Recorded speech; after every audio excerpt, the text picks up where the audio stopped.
हजरत उमर फारूक रजी अल्लाह ताला अन्हु सहाबा ने मस्जिद नबवी में बैठ के मीटिंग की। उमर की तनख्वाह बड़ी थोड़ी है माले गनीमत में से। अब तो उमर के पोते भी हैं, नवासे भी हैं, रिश्तेदारियां भी हैं, ताल्लुक बढ़ गए हैं और उमर फारूक बूढ़े भी हो गए। मीटिंग हुई मस्जिद में। इस तरह करें कि उमर का कुछ थोड़ा सा ना मुशायरा, कुछ तनख्वाह, कुछ खिदमत, कुछ वजीफा बढ़ा दें। बात तय हो गई। जब मुकम्मल हो गई तो कहने लगे ये बताओ शेर से बात किसने करनी है, उधर जाएगा कौन, पहले उसका नाम तो बताओ, वहां जाएगा कौन। तो उन्होंने कहा ये तो हमने सोचा ही नहीं, बात तो बड़ी तगड़ी है, उमर से कौन बात करेगा, यहां जितना मर कहते हैं जनाब कौन बात करेगा। तो एक सहाबी कहने लगे कि हजरत उमर रदी अल्लाह ताला अन्हु की जो साहिबजादी है ना, हजरत हफ्सा रदी अल्लाह ताला अन्हु, वो उम्मुल मोमिनीन भी हैं, हुजूर अलैहिस्सलाम की ज़ौजा है, मोमिनों की माँ है, उनसे कहते हैं, और उनके वालिद भी हैं। तो हजरत हफ्सा से कहा तो जनाब हफ्सा चल के गई हजरत उमर के पास, जाके कहा अब्बा जी एक बात करनी थी। उन्होंने कहा बेटे करो। तो उनको भी पता था ना जाहो जलाल का। कहने लगे अब्बा जी मस्जिद नबवी में सहाबा की मीटिंग हुई है, एक ही मोहल्ले में एक ही शहर में लोग रहते हैं तो एक दूसरों की खर्चों का ज़रूरियात का पता है। कहती है मैंने पस मंज़र सारा करके बात की। मैंने कहा सबको पता है कि आपके खर्चे बड़े बढ़ गए हैं, तो मुझे ना उन्होंने हुजूर की ज़ौजा समझ के, काबिल एहतराम समझ के मेरी ज़िम्मे लगाया है कि थोड़े से पैसे आपके बढ़ाने हैं। तो हज़रत उमर फारूक रज़ी अल्लाह ताला अन्हु की साहबजादी कहते हैं उमर को इतना जलाल आया कि उठ के खड़े हो गए। कहने लगे अफसा उन लोगों के नाम बता, मैं उन्हें दुर्रों से मारूंगा और इस तरह मारूंगा कि उनकी कमर पे निशान पड़े, उनकी कमरों पे निशान पड़े, इस अंदाज में दुर्रे मारूंगा कि मुझे जख्म नजर आए। अब्बा जी इतना जलाल किस बात का, सादी सी बात है। तो सैयदना उमर फारूक रो पड़े, कहने लगे सादी सी बात है, मेरे लिए मस्जिद नबवी में बैठ कर मीटिंग होती रही कि उमर को दौलत देनी है, लोगों ने ये मुझे समझ लिया है। मस्जिद नबी में बैठकर मेरे लिए ये मीटिंग होती रही कि उमर को पैसे देने हैं, उसको दौलत के साथ हमने नवाज रहे। मस्जिद नबी में मेरे लिए किसको ये जुर्रत हुई।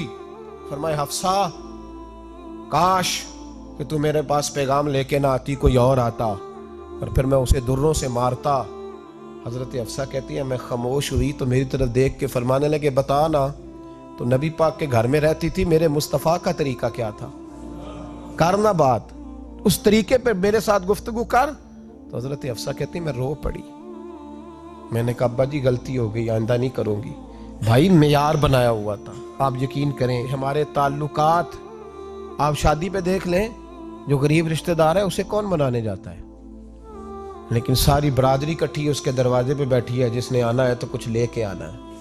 हर चीज दौलत में तुलेगी, मेयार ही दौलत बन गया है, मकसूद ही दौलत। आले इमरान की आयत नंबर 185 रब करीम ने फरमाया वमल हयातुद दुनिया इल्ला मताउल गुरूर।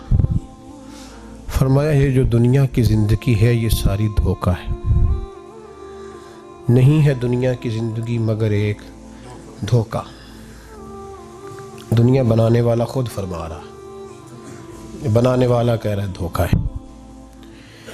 दुनिया को अल्लाह ताला ने अमल की जगह बनाया है, दारुल असबाब बनाया है, नेकी करने भेजा है, हुकूकुल इबाद अदा करने हमें भेजा है, यहाँ बैठकर अपनी जन्नत की तैयारी करने के लिए भेजा है, दोज़ख की आग को ठंडा करने के लिए भेजा है।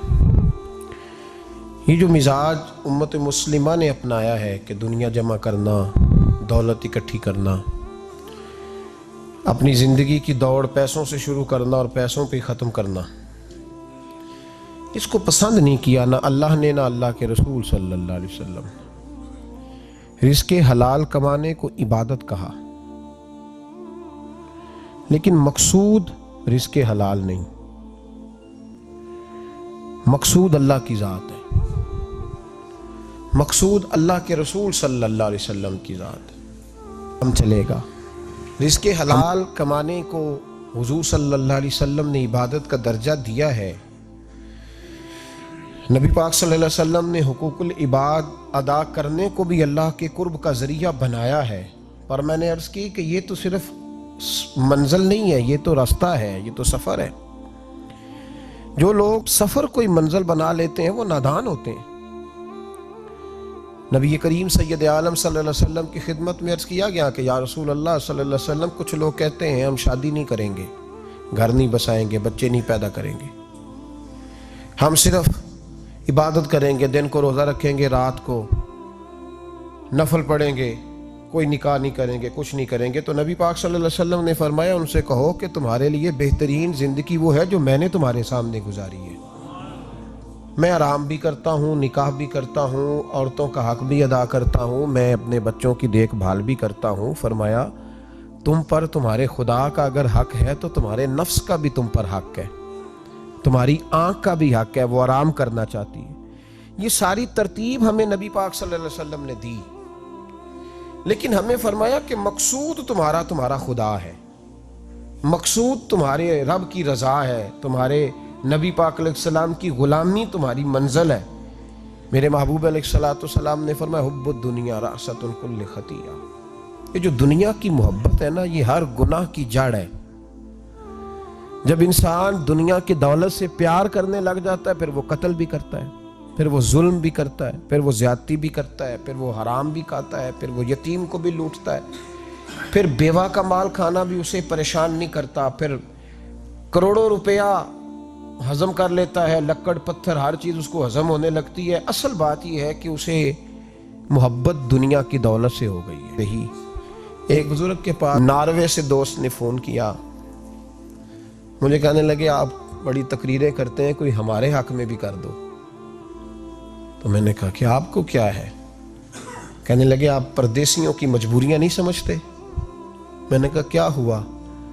कहने लगे हज़रत जी शिकवा है कि हमारे अपने हमें जब भी फ़ोन करते हैं वो ये नहीं पूछते कि शाम का खाना खाया है कि नहीं खाया, वो कहते हैं वो शादी आ गई है तो जल्दी करो, पैसे भेज दो, फटाफट करो।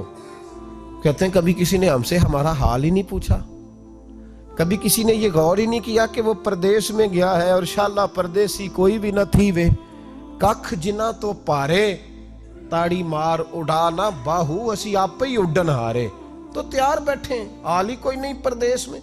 यहाँ हाल ये है कि जो फ़ोन करता है, एक बुजुर्ग कहने लगे कि 22-23 साल दिए हैं परदेश को, तो अपनी ही बीवी को फ़ोन किया है कि अब नहीं होता, घुटनों में दर्द रहता है, कमर कमज़ोर हो गई है, अब मेरा दिल करता है घर आऊं और मैं अपने घर में बैठ के बच्चों के बीच बैठ के रोटी खाऊं। आसाब कमज़ोर हो गए हैं, दिल की धड़कन तेज़ रहती है, पता नहीं कब वक्त आ जाए। तो कहते हैं मेरी बीवी जिसे मेरे दुख सुख का साथी होना चाहिए, वो कहती है चलें 3-4 साल और लगा लें फिर आ जाना। ओ भाई, क्या उस शख्स के साथ क्या ताल्लुक है? उसका भाई उसे फ़ोन करता है तो कहता है मैं पैसे दे दूंगा, जब आओ ना तो एक मोबाइल जरूर। बिगड़ गए हैं। मेरे नबी करीम सैयद आलम सल्लल्लाहु ताला अलैहि वसल्लम ने रिश्तों को जो वकार दिया, तो इमाम गजाली रहमतुल्लाह ताला अलैह ने लिखा है मुकाशिफतुल कुलूब में, फरमाते हैं कुछ लोग क़यामत के करीब आएंगे जिनके नबी पाक सल्लल्लाहु अलैहि वसल्लम ने निशानदेही की है, उनके पास कोई शख्स ना बैठे वरना उसका दिल काला हो जाएगा।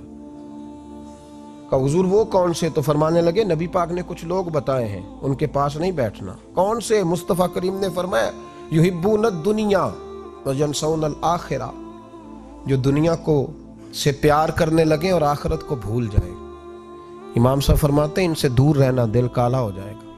युहिब्बूनल माला व यंसौनल हिसाब, वो जो नबी पाक ने फरमाया ना कुछ लोग आएंगे जो माल से तो प्यार करेंगे पर उसके हिसाब को भूल जाएंगे, उनसे बचना। फरमाया युहिब्बूनल कुसूर व यंसौनल मकबरा, जो मकानों से तो प्यार करेंगे पर अपनी कब्रों को भूल जाएंगे। और फरमाया उन लोगों से भी बच के रहना, उनसे भी परहेज करना कि जो लोग युहिब्बूनल खल्का व यंसौनल खालिक, जो लोग मखलूक से तो प्यार करेंगे, बंदों से बड़ा प्यार करेंगे लेकिन अपने रब को भूल जाएंगे, उन लोगों से भी बचें। ऐसे लोगों से नबी पाक सल्लल्लाहु अलैहि वसल्लम ने निशानदेही की, उनसे हर तबके में। एक साहब मुझे एयरपोर्ट पे मिले, कहने लगे जी कितने दिन रहा हूँ, माशाल्लाह एक दिन भी रोटी जेब से नहीं खाई। मैंने कहा बड़े कामयाब होके आ रहे हैं आप, ये तो बात भाई से फ़ख्र है, जाके किसी अखबार में फ़ोटो छपवाओ कहने लगे जी बड़े दोस्त, बड़े संगी, बड़े बद, कोई इधर से कोई चीज़ लेके आ रहा है इधर से। तो मैंने कहा ये कोई फख्र वाली बात है, को बताने वाली बात है? तल्ला की बड़ा है जी भाई, मुफ्तखोरी का मिजाज और तवज्जो रखना कि अब उससे मुझे क्या मिल सकता है, और अगर कोई नहीं लेके आया वापस गया तो शिकवा करना, देखो चल के आ गया, इसको खबर ही नहीं कि जाते दफा चलो बंदा 6 बोतलें ले जाए, क्या फर्क पड़ता है। ये कमजोर ज़ेन है, ये दुनिया गुलामी है। ये नबी पाक सल्लल्लाहु अलैहि वसल्लम ने फरमाया जो रब के बंदे होंगे उनके कयामत के दिन चेहरे चमक रहे होंगे।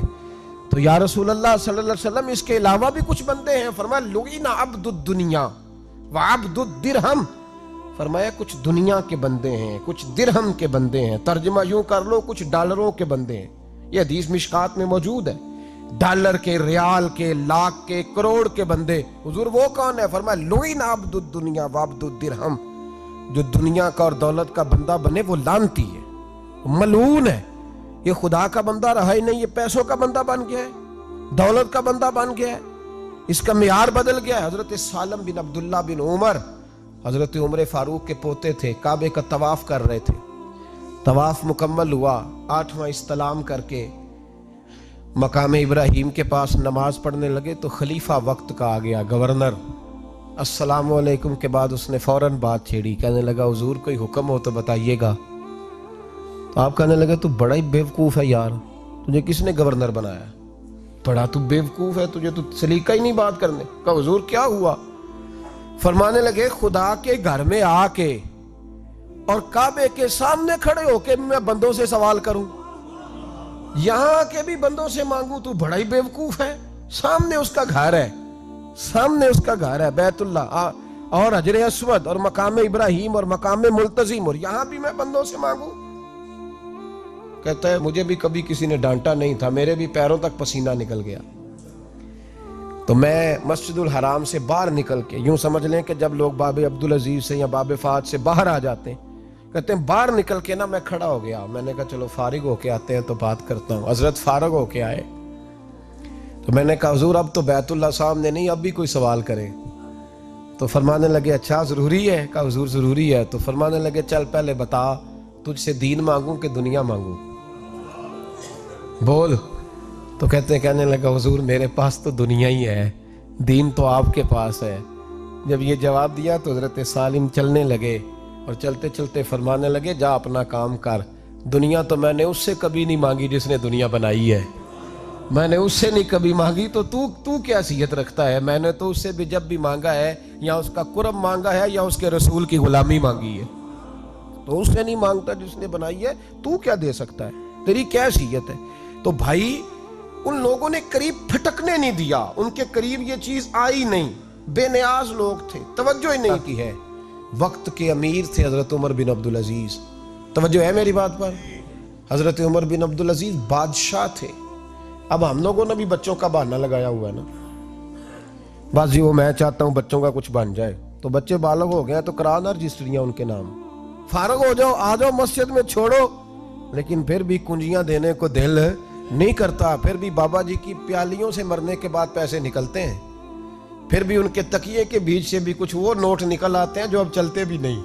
गुजर गया जमाना, ये लगते ही नहीं। बुजुर्ग नाराज ना हो जाए, लेकिन जो बात कर रहा हूं बहरहाल उसके पीछे कुछ पस मंजर है। ये भी बहाना है, बैंक बैलेंस अपने नाम, जमीन जायदाद सारी अपने नाम, और कमाई किसके लिए कर रहा है? बच्चों के लिए। नाम किसका ले रहा है? बच्चों का। ये किस तरह का बच्चों? बहाना ना लगाओ, साफ कहो कि अपने लिए कमा रहा हूं, साफ कहो। क्यों बच्चों का नाम लेते हो जब हर चीज की कुंजी तो रखी हुई है बांध के अपने साथ? हजरत उमर बिन अब्दुल अजीज बादशाह थे। आवाज दी, घर में बैठे, बेटी पानी का प्याला तो लाओ।